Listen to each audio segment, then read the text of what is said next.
नमस्ते दोस्तों, हमारे वीडियो में आपका स्वागत है यूट्यूब चैनल पर। इस में छात्र कैसे पढ़ाई करें, मन नहीं लगता उसके ऊपर बताया गया है। और मैं चाहूँगा कि छोटा से छोटा वीडियो में आपको सारांश के रूप में मैं बता पाऊँ। और इस वीडियो को लाइक करें, सब्सक्राइब करें, अपने बच्चों को भेजें ताकि वो अपने पढ़ने में भी बेहतर कर सकें।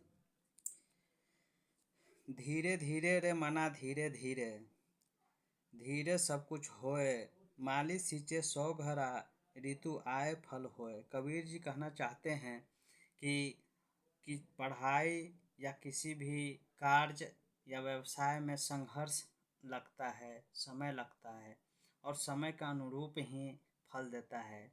आप चाहेंगे कि शॉर्ट में पढ़ाई करें और सफलता पाए, सही नहीं होगा।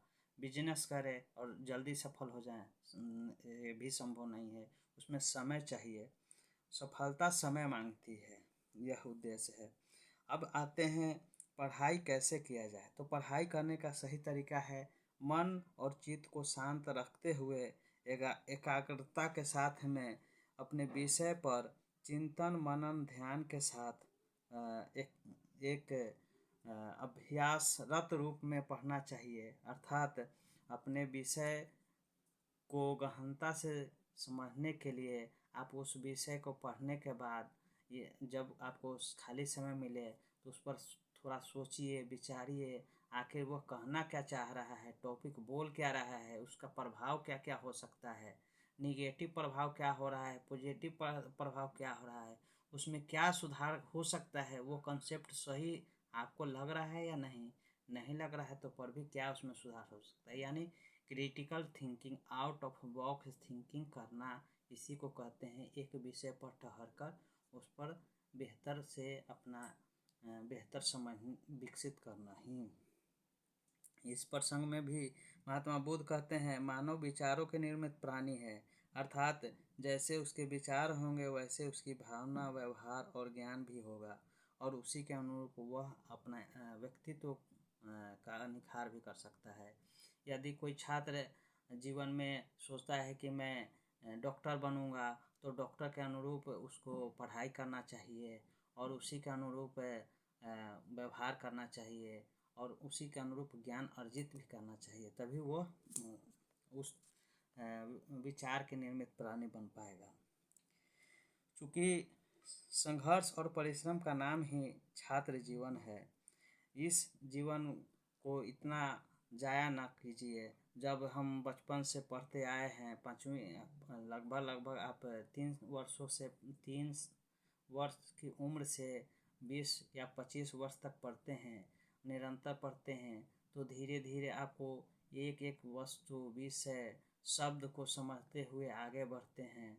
हमें बचपन में क ख ग घ समझते हैं, फिर बाद में उसका वर्णमाला और शब्द प्रयोग भी समझते हैं। उसी तरह हर विषय में होता है, छोटी से छोटी सरलता के साथ में हम समझते जाते हैं और एक समय आ जाता है जब हम पूरे विषय पर पकड़ बना लेते हैं और अपना बेहतर कर पाते हैं।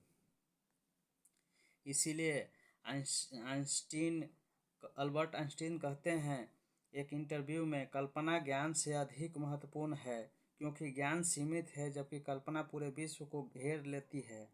अर्थात जो ज्ञान है, जो किताबों में ज्ञान है, जो लिखा हुआ है, वह तो सीमित ही है, बट उसके उस ज्ञान से भी ऊपर की कल्पना होती है जो उस ज्ञान को और संवर्धित करती है। अर्थात कभी कल्पना भी हम लोग नहीं कर पाए थे कि हम मोबाइल जैसे इक्विपमेंट बना लेंगे जिससे हम घर बैठे विश्व के किसी कोने में भी बात कर सकते हैं, ऑडियो वीडियो।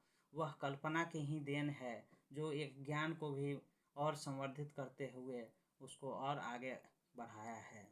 यह इसी तरह का थिंकिंग बढ़ावा देना चाहिए।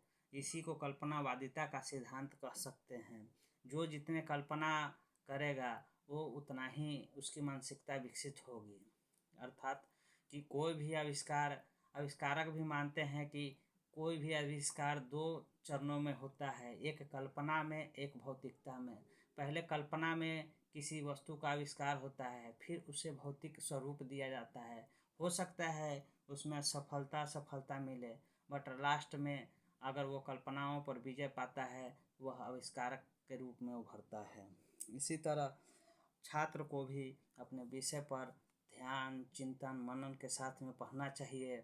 उसको विषय से उलझना नहीं चाहिए। उलझन होने और सुलझाने के लिए तथा कॉन्सेप्ट क्लियर करने के लिए विषय को पढ़ने के साथ में अपने छात्रों, सहपाठियों, टीचर के साथ में डिस्कशन करना चाहिए कि सर हमारे मन में यह विचार आ रहा है, यह कैसे होगा या इस तरह से कैसे हो सकता है, और क्लियर करना है, और क्लियर हो जाइए।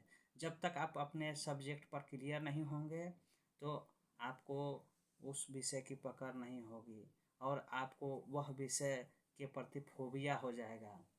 तो हम चाहते हैं कि यह वीडियो देखते हुए आप अपने विषय की गहनता को समझते हुए एकाग्र ध्यान, मनन, चिंतन के साथ में पढ़ाई करें। और जो पढ़ता है सफल वही होता है, जो नहीं पढ़ेगा वो सफल कैसे होगा।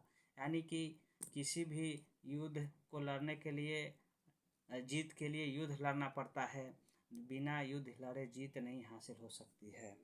तो इस वीडियो को ज़्यादा से ज़्यादा शेयर करें। और अगला वीडियो मेरा आने वाला है हिस्ट्री फोबिया। जो जिन छात्रों को इतिहास से डर है कि बहुत सारा फैक्ट याद रखना पड़ता है, डेट याद रखना पड़ता है, हिस्ट्री से डर लगता है, याद नहीं होता, याद करता हूँ भूल जाते हैं, तो उसके लिए भी हम अगला वीडियो बनाएंगे हिस्ट्री फोबिया का। Thank you.